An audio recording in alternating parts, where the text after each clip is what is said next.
UFC Fight Night Tampa was last night. Buckley versus Colby Covington. I am actually in Tampa right now in a hotel room with my girlfriend because we drove 4 hours to Tampa to watch this. So my setup is all over the place. I have a different mic right now. If it sounds different and if the setup looks a little crazy, you can see the computer in the camera, but it is what it is. I need to give an immediate reaction. Joaquin Buckley versus Colby Covington kind of went how I thought it would. I wanted Colby to perform better, but seeing how he fought after the Leon Edwards fight, this was kind of expected. In that fight, he just looked very old and washed, and that was a whole year ago.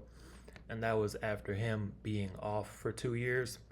So coming into this fight against Joaquin Buckley, it was kind of like a crossroads for him to see how much he still has left at this level. And I think after that fight against Buckley, it's safe to say there is not very much left for him. And I really don't know what he does from here because Colby's whole thing is how relevant he is and like that main event and big fight picture. But with performances like that, there's not much for him to do. Um, Buckley had an amazing performance. He cleanly beat Colby. Colby could not do anything with him. And it's tough because you want to say Buckley looked great, but knowing Colby has had two performances straight where he does very little, it's tough to say how much credit you can give Buckley. But he did what he was supposed to do. Fight ended up getting stopped due to a cut. Honestly, the cut was bad, but it was not the worst that I've seen. Um, there's been way worse cuts. Like if that fight was, like Dana said, if it was in Vegas, it probably wouldn't have been stopped. But if that fight kept going, I think Colby would have been finished in the fourth or fifth round anyway. Um, from here, I think Buckley needs to fight someone in that top five. You got Sean Brady, Ian Gary, Usman. Um, there's a couple guys in there. I'm trying to think the top five off the top of my head. Let's look at the rankings to see where he goes next. I mean, Shavkat is going to get the title shot. And then I guess you would have, I think the winner of this fight, the thing that makes the most sense would be to have them fight Ian Gary. Internet is super slow.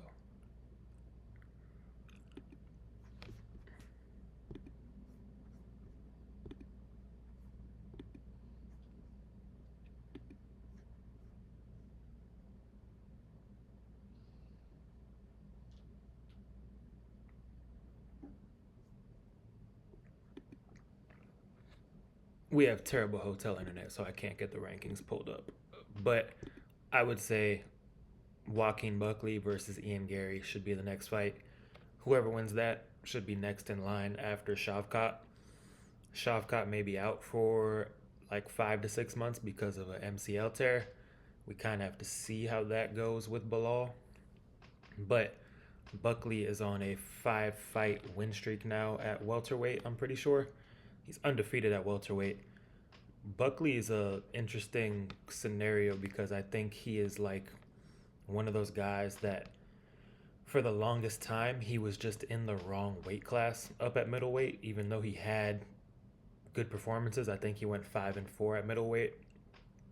Now he's 5 or 6-0 at welterweight, and it's just a way better weight class for his body type and for the things he does. Like Colby wasn't even able to hold him down really for long stretches.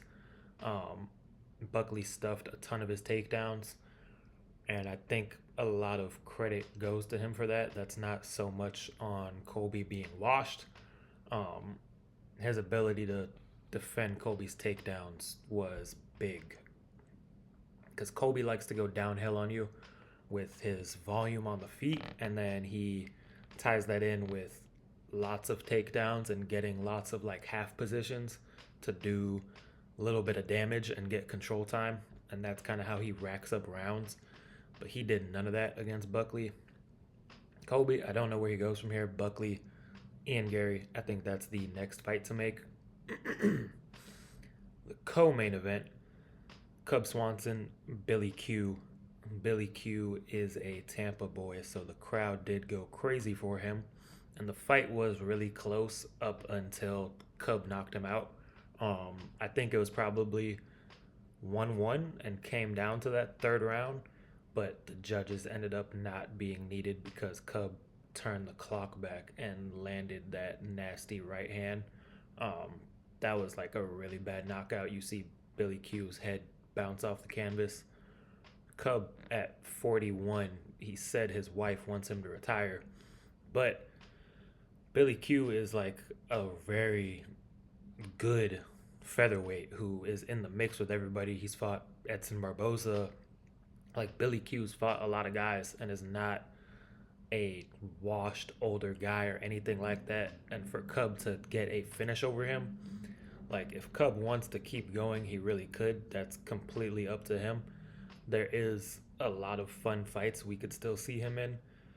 He's 41, so he's not going to be fighting for the belt or anything like that. But he, in my mind, he's kind of in that like Jim Miller realm where he's an older guy, but is still performing at a very high level, probably an even higher level than Jim Miller. So he could fight guys a step up from that and still be very competitive and even possibly win. Um, his boxing looked very crisp. Obviously, it's not like prime Cub. He's is like a step slower. You can tell just his reaction and explosion, which is normal because he's 41 years old, and has been doing this forever. But he still looks very good. He does not look like he needs to retire by any means. Um, but yeah, it's completely up to him what he wants to do from here.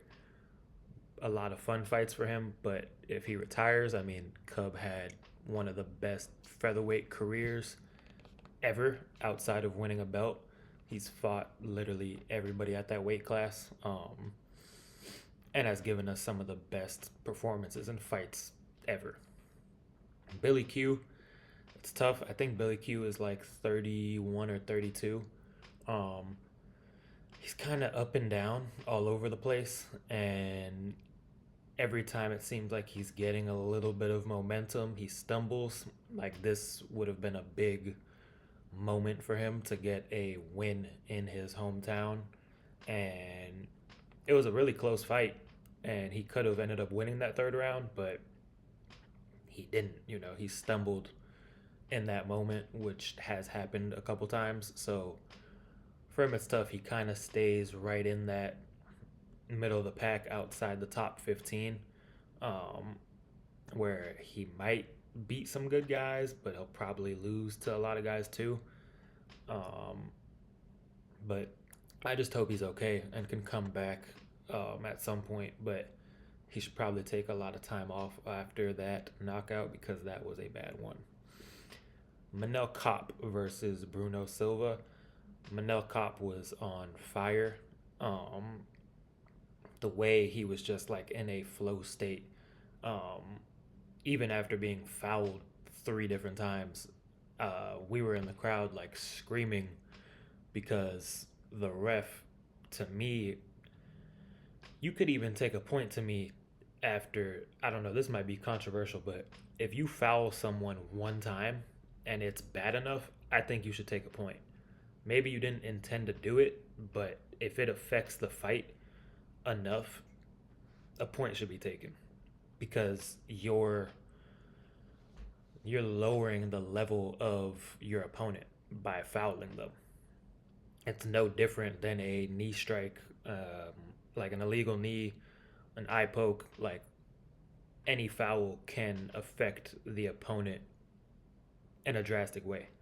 Um, so Keith Peterson, he didn't take a point away after the first one, and then a second one happened, and he didn't take a point away again.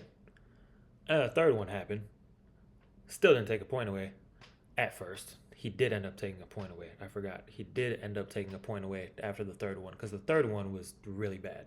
The third one, Manel Kopp was on the ground rolling around for a few minutes, and we were just hoping that they didn't stop the fight.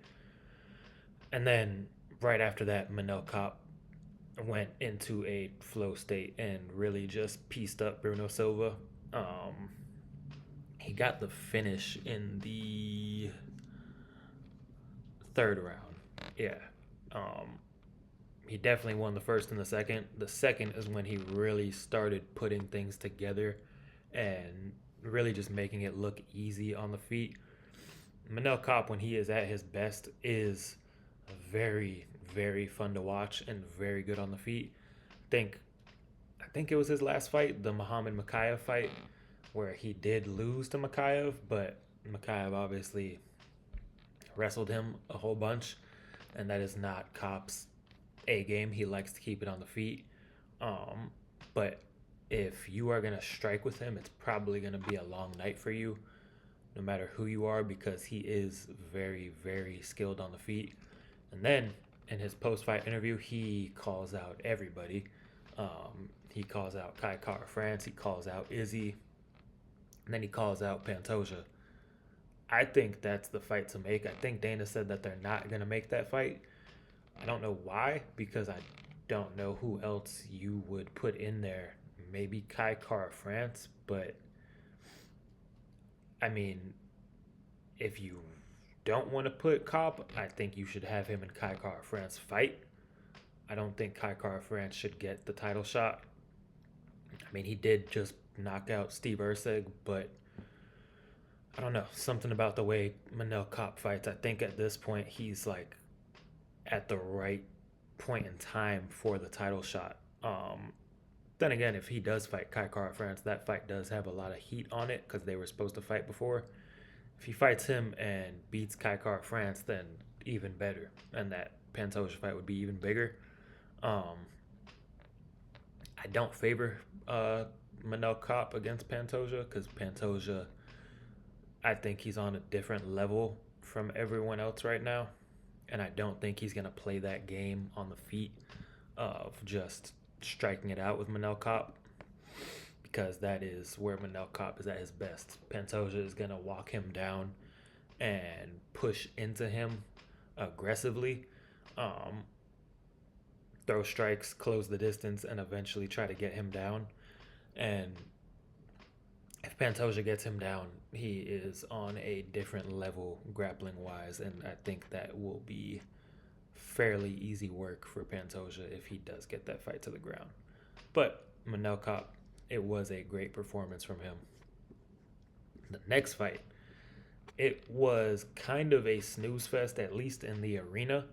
I don't know how it looked on TV, but in the arena, the Dustin Jacoby fight and Vitor Petrino matchup felt very like boring and anticlimactic because you have these two huge dudes who are not really going at it. In the arena, it kind of felt like a bit of a sparring match. I don't know how it looked on TV. Um, Vitor Petrino was coming off of the Anthony Smith fight where he kind of got tired a little bit and then shot a very bad double leg, kept his head down, and Anthony Smith jumped guillotine on him and full guard and everything, submitted him in Brazil back in May. And then Dustin Jacoby, I think in his last four was 1-3, but he has lost to good guys, Khalil Roundtree and Dominic Reyes. But this is his second stint in the UFC, and it was kind of looking like if he lost this one, he may end up getting cut. But he does always have, I mean, pretty good fights against solid guys, so you never know. I think he was down 2-0 going into this third round, and then it looked like Vitor was just going to end up winning a boring decision, but he loaded up a Kamaru Usman versus Jorge Masvidal type of right hand and just completely flattened Petrino in a matter of like seconds. I think before that, Vitor started getting like very loose with his striking, and at one point, I think he was looking for a knee, and then he looked for that check left hook, and Jacoby just came straight over the top of it with that right hand that he loaded everything into. And I kid you not, like if you watch the Masvidal and Usman KO, they crumbled in the exact same way. Like I thought I was watching that fight all over again. That's exactly how it looked.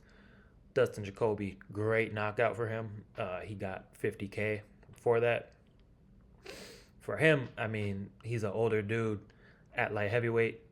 Just give him more fun fights against strikers who are gonna stand and strike with him. Vitor, on the other hand, like he is young and light heavyweight is like desperately in need of young talent who can end up becoming contenders. And I think he was supposed to be like a blue chip prospect out of Brazil, but it really hasn't looked like that over these last two fights for sure. And in my opinion, like there's nothing he does that just is spectacular. Like there, I don't know, even just like going off the eye test, watching him, he's just not impressive to me. It doesn't mean he can't become impressive and become very good, but at this point, like I don't know if the UFC is the best place for him to keep working on his skills. Um, if he is gonna stay in the UFC, which I assume he probably will, because they desperately need light heavyweights, he definitely needs to take a step back in competition because he needs to really polish up everything, but especially his striking. He is very explosive, and he's solid. Don't get me wrong, but there is just like a lot more work that needs to be done if he is gonna grow into the fighter that he could potentially become. Like he does have a lot of potential, and when you look at the guy, you're like, damn, that dude is like a menacing fighter. Like if you just saw him out in public, you would probably guess like that guy is a cage fighter. He has that look, but then when he gets in there, it's like something is missing. So I think he needs to take a step back in competition. He was a big favorite for this fight too, um, and it didn't work out. So that's two in a row where he's been finished submission and then one absolute brutal knockout. He needs to take some time off and take a step back in competition. This fight was a great fight on the card that I was really looking forward to. Daniel Marcos and Adrian Yanez. Adrian Yanez is like a he's not a prospect at this point because he is 31 and he has had a decent amount of fights in the UFC now. Um, but when he first got in the UFC, he had a I think he had a 4-0 run where his boxing was just it looked like he was on like a different level from a lot of other people and he was in that conversation for like best boxer in the UFC. And then he ran into Rob Font in Miami and I was there for that. Rob Font really took it to him in a firefight and kind of picked him apart and showed him there's different levels to the game, um, and really just cleanly outboxed him and finished him. And then since then, he's kind of been up and down.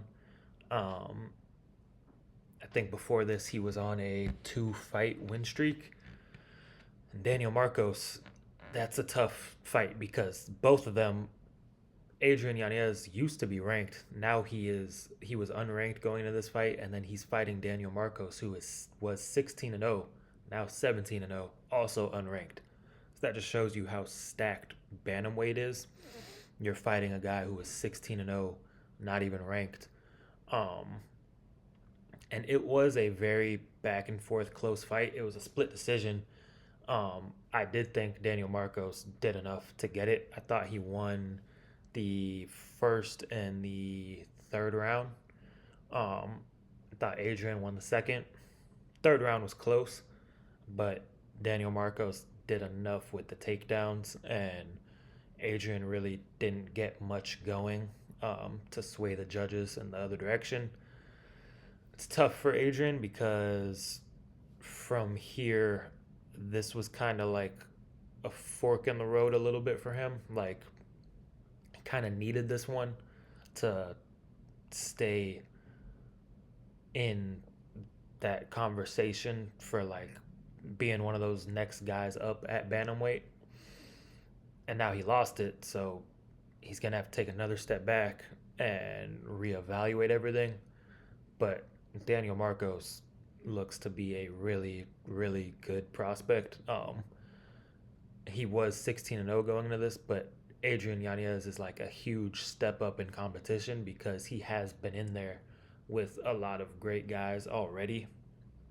Um, so for him to get the decision over Adrian is a big deal, and I can't wait to see where else he goes from here. He called out Jose Aldo, and I think that'll be a great fight. Kind of sucks for Aldo because it's like Aldo just keeps getting fed to these young prospects who end up deciding they don't want to strike with him and kind of just hold him up against the fence. Hopefully that doesn't happen if he fights Daniel Marcos, but we'll see. Um, that was a very good fight, but Daniel Marcos moves on with the W, 17-0. Adrian Yanez falls to 17-6 and needs to go back to the drawing board. The main card opener was a bit of a stinker. Navajo Sterling versus Tuco Tacos. Navajo Sterling is a big prospect at light heavyweight from City Kickboxing in New Zealand, the same team as Izzy and Kai Car France, all those guys. And he looks like a Greek god, like prototypical what you would think of if you were to like build a fighter. But he was only 5-0 going to this, and you can just tell he's still very green and needs a lot more work. He did get the decision win, and it was clear, it was 30-27. But just like Petrino, obviously different because he won, but another young guy at light heavyweight who just needs more time to polish everything up. And I hope the UFC doesn't throw him to the top of the division too early because I do think he could have a lot of potential and does have very clean and crisp striking on the feet. And this was good experience for him because it went the full 15 minutes against a guy who just wanted to desperately take him to the ground. And he did end up on his back for a little bit, but it didn't change the outcome of the fight. The prelim headliner, Michael Johnson versus Ottoman Azatar. Michael Johnson, he's a tough one because you never know what you're going to get with him. Like, you look at his record, 23-19, and you would think, oh, this guy sucks. But he doesn't. Like, he is one of the most talented guys out there. He's 38 now, but in his prime, like at his peak, his record just never told the full story of how good he is. Like, he has wins over Dustin Poirier. Um, just he's beaten a lot of guys. He had I think he had a really close fight with Beneil Dariush where a lot of people thought he won it, but he didn't get the decision. Obviously, he had the Nate Diaz fight that he lost, but like Michael Johnson is one of those guys that his record does not tell you the truth about how good he is. And at 38, he has had a lot of tough losses. The Josh Emmett fight. He's been in there with everybody. He has a win over Tony Ferguson way back in the day. He turned back the clock with a vicious right hook that put Ottoman out cold, and the crowd went crazy because I think that was the second finish of the night. I think Sean Woodson won by knockout in the first round, but Michael Johnson, 38, and he is still doing it every time he goes out there. He had a really cool post fight speech too, just saying he's not going anywhere and he wants to keep fighting these guys. If he keeps winning, I think he can work his way back up against, you know, guys in the top 15. He had that stint at featherweight, but he's back up at lightweight, which at this point, at his age, 38, I think makes more sense for him to be cutting less weight. Um, but he's just one of those guys. He's gonna bring it every time, and the UFC should just look to book him in fun fights. Um, I mean, next 155, I wouldn't mind if you did like Michael Johnson versus Jim Miller. That'd be a really fun fight. Like, who wouldn't watch that? Um, because he's not going anywhere. So we'll see. Ottoman Azatar, that's a tough one for him. I don't really know where he goes from here. Um, that was a really bad knockout, so he's gonna have to take some time off. Joel Alvarez versus Jakar Close. That was a nasty knockout. He rocked him with, I think he threw a 1-2, and then he threw another left hand behind it, and it rocked Jakar. He stumbles back into the cage, and then Joel Alvarez follows up with a flying knee, and then he actually ends up catching Jakar with like a guillotine, and he ends up holding him up for a couple seconds longer and starts hitting him with like hammer fists while he's still holding him up. And then he lets go, and you realize Jakar was like out cold before any of those shots. The knee put him out, but he was being held up. Alvarez is 22-3 with 22 finishes. That's just like unheard of. And this was at lightweight. He's talking about moving up to welterweight. I guess that it may be like a tough cut for him, and he's probably been eyeballing welterweight for a little bit. But he looks super impressive, and I think he probably needs a big step up in competition. Jakar Close is not an easy fight. Like, he is a tough vet who's been in there with a lot of great guys. The Dariush fight, he lost but had a war with him. He's an easy fight by no means. Like, that is a very solid win. But Alvarez looks to be like the real deal and definitely needs a step up in competition. He was talking about UFC Spain and he would like to fight there. He would stay at 155 for that, but after that, he wants to go up to welterweight. Sean Woodson, this was the first finish of the night, and we just so happened to have got up to go get food right when he was walking out.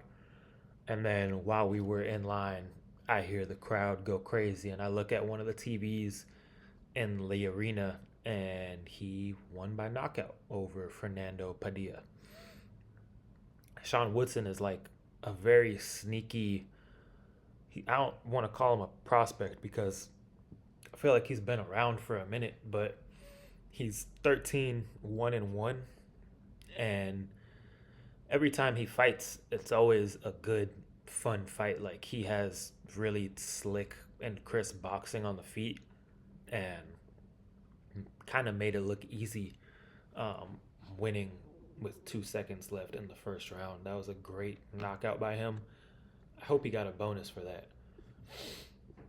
Felipe Lima and Miles Johns. Miles Johns is a more like traditional pressure boxer, likes to throw big haymakers. Kind of reminds me of like a John Lineker kind of fighter. More conventional and textbook. And Felipe Lima was a big favorite, and I guess it was for a reason. I think I've seen him fight once before, but he is very young and looks like a really good prospect from Brazil. He's 14-1 now. Miles Johns, I think, was 3-0 with one no contest before this in the UFC. So this is a big win. It was going to be a big win for either of these guys. And Miles Johns is going to be a very fun and entertaining fighter after this. I think Felipe Lima is a lot better at this point and has a lot more variation and techniques to use. Like he's just more unorthodox and has more tools. And Miles Johns was a bit more like front foot heavy and plodding forward. And it was just kind of easy for Felipe to pick him apart. And he had a couple of really well timed takedowns in there too, to really mix it up and not be too predictable. I really like his game and want to see what he can do moving forward. Miranda Maverick wins by a decision. I think it was a pretty clear fight. The first round was a little bit back and forth. I don't really remember too much. It's a lot tougher to score the fights in the arena than like you realize because you do have the big TVs in there. But I guess it's just the atmosphere makes it like your brain is just all over the place, and I was really having a hard time of like zoning in and really thinking about who was winning each round. But when it did go to a decision, I was pretty confident that Miranda Maverick won. um, Davy Grant and Ramon Tavares was a really good fight. That was the second fight of the night. Davy Grant is just a vet. I think he was on the Ultimate Fighter back in the day. Ramon Tavares has he's one of those guys who relies a lot on his boxing and doesn't really throw too much else. Fun fighter, but Davy Grant was able to pull this one out. I think he relied a lot on his experience, and at a certain point, I think it was in the third round, Davy Grant kind of just went to work and stole the fight, which is the veteran thing to do. He has 21 fights to Ramon Tavares' 13. And I think Davy Grant has been fighting at a higher level for longer. So it'll be fun to see who else Davy Grant can fight from here. I think he's 38. Ramon Tavares is, I want to say he's like 29 or 30. So he does have more to do from here. But we'll see. First fight of the night, Piera Rodriguez and Josephine Knutson. Um, it went to a decision. Piera Rodriguez pretty cleanly won the fight, in my opinion. There wasn't too much there. Both of these girls are pretty good. Piera was 9-2 going into this, and Josephine was 8-0. So that was her first loss. It was a good fight. Nothing too special. Not much else to talk about with that one. Um, but all in all, the UFC Tampa card was great. In the arena, it really started to pick up around probably the Lima and Johns fight was good, but it still went to a decision. Once Sean Woodson got that finish, it really started to pick up because after that you had three finishes straight: Woodson, Alvarez, Michael Johnson, and then the main card started with two more decisions, and then you had four finishes in a row. The main event did end by doctor stoppage, but still counts as a finish. Um, Great card. A lot of different ways these guys can go. The UFC definitely needs to keep coming back to Florida. Dana really loved Tampa from what he said in the post-fight press conference. So I think they will be back soon, probably in April for the Miami card.